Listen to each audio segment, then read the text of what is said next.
नमस्कार दोस्तों। आप लोग कैसन बानी? उम्मीद बा कि आप लोग ठीक है बानी। तो आप लोग के ज़्यादा टाइम ना लें, छोटा ही टाइम में छोटा एगो वीडियो में आप लोग के जानकारी बतावे जा रही कि खेसारी लाल यादव जी के एगो नया गाना आ रहा बा, जो कि हिंदी में, जो कि कुछ फोटो आप लोग स्क्रीन पर डिस्प्ले पर भी देख सकत बानी।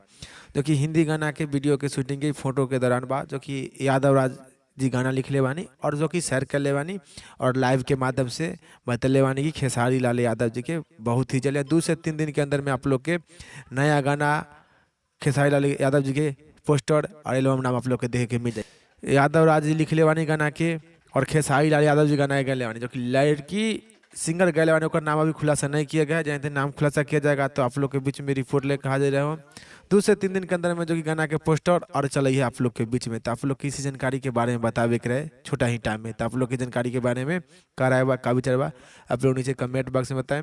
फिलहाल में इतने, फिर से मिलेंगे अगले वीडियो में। जय हिंद, जय भोजपुरी।